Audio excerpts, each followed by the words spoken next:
as I share the screen, on the left you're going to see typical offense, and on the right you're going to see a typical offense. On the left, this is how the offense looked about 30 years ago. You had a very tight motion. Wow. The reason why you were able to run this tight motion because the NBA had a rule in which if you did not double somebody or if you weren't to your man, it was called illegal defense. Mm-hmm.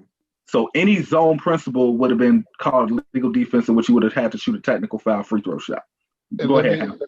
let me add that in also in that one that's on the left, when you have to stay within you have to stay within an arm's reach of your man. There's no sagging back, no sagging off into the paint, none of that. You had to stay within reach. So you're pretty much left on that island, one on one. So it's actually was easier to read that way too, because you knew what was what. I mean, look, we slowly changing everyone's narratives, right? MJ, you're gonna have to repeat that one again because I think it might have went over some people's head. All right. So once again, and I'm going to actually be moving some people around just to kind of give you an idea how offenses looked in the 80s. So usually it started off with the 2 guard and the 3 guy simultaneously switching, running around these big burly guys that are setting very physical picks in attempt to get your shooter the ball in this position. Mm-hmm. This was the money position right here because they was one dribble away off of a shot fake for getting to the basket off the move, or this is a clean look for them to shoot it. This was prime real estate. Here and the dunker spot, which we're going to talk about later, it was always prime real estate. So let's say he got the ball here. The good news is, let's say this dude D'd up to the point where he couldn't get his shot off. That's okay. This is a quick dribble out, and this is a post entry. So now, arm's length, like J Ham said, you got to be an arm's length away. This guy can go one-on-one, in which during this time, your 5 and your 4, all of these dudes back in the 80s were beasts. Even the dudes you didn't know the names of. All of them could shoot with their left hand, their right hand. They were physical. They had up and unders. They hit their free throws, and they were tough as nails. So we established him early as the point guard. We had to get the ball here early. So if we couldn't get it off the motion, let's say this was denied and this was denied. Point guard would just dribble over here, and we'll just go 2-man game. I'm going to get this ball in the post by any means, in which a lot of times they played off positions like this a little bit, tried to play the passing lanes. But in the 80s, guys were so good at the point guard position at passing to your hand and throwing you open, like Big Shot Ron said. Even in the middle of the pass, it didn't matter. And if it was a double team, we just kick it back out, open up driving lanes to a driving kick or whatever. That was the offense. So I'm going to stop right there and just see if Les or Big Shot got anything to add in like Ham did. One of the biggest differences between now and then, MJ was talking about, is he talked about that prime real estate. Your point guard played on the side of the floor a lot more often in the 80s and the 90s. So to MJ's point, if you dribbled over to make that entry pass, a lot of times offense started on the side.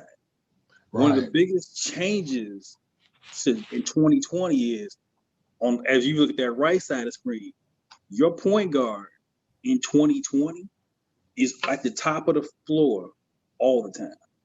Mm-hmm. Very rarely. Very rarely. When I started on that side, though, Big Shot. Yeah. Because you running with the 24-second shot clock.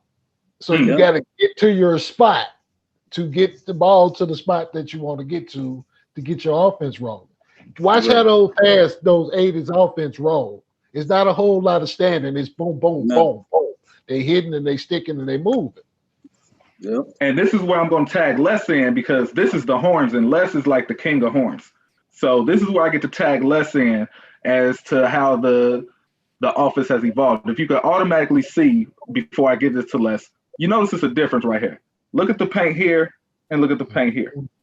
So automatically you're setting the difference up to where we are trying to create as much space to have our guys move in space to get here via dribble, drive, or whatever as possible. So let's go ahead and just talk about the horns.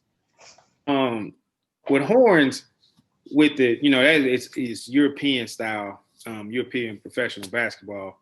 is basically where I learned it. I learned it from just because dealing with so many different coaches that was able to be over there and coach. But the horns is you got bigs now. When your 6'10" guy can step out and shoot, now you got guys instead of opening, rolling. You know how the big man open up when they roll. Now they just rim running and you could just throw it up there. Now they just like don't even worry about opening up, just rim run. Just set the screen and dart right to the middle of the basket because they want to open up this paint. And I would tell you this right now. People say post play is dead and all this. It's not dead. Okay? Post play is not dead. They're just not throwing it down there. The post players are alive and well. And there's plenty of business getting done in the paint. And paint touches create so much. I wish I could have my little arrow, but paint touches create so much. So even if these guys try to trap him, so can you bring him over so they could trap the 5-man? Okay. Yeah, bring the two defenders. No, so he could trap the 1. Even so, the 5-man is gonna still dart to that basket.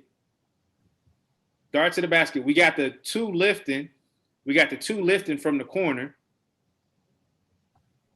No, he's gonna lift the green. The offensive man, he's gonna lift up to the wing. Oh, okay, my bad. Lift up to the wing. So now he has this pass here,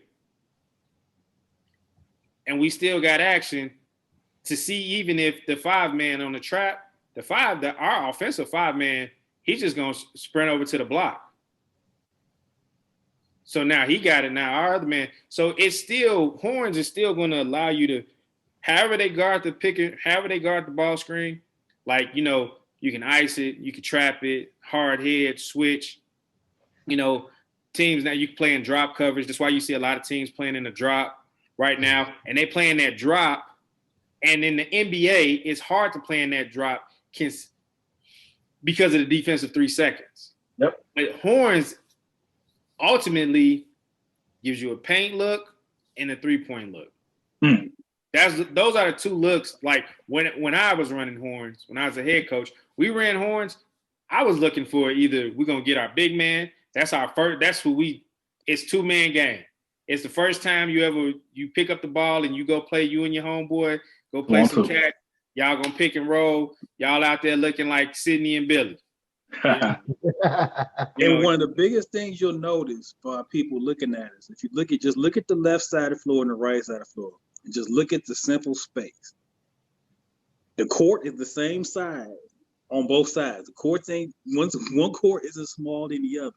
Nope. But look at the difference in the space between the left and the right. And this is kind of what's evolved the point guard, or let's call it the lead guard position. The guy at the top of the floor has so much more room to operate now.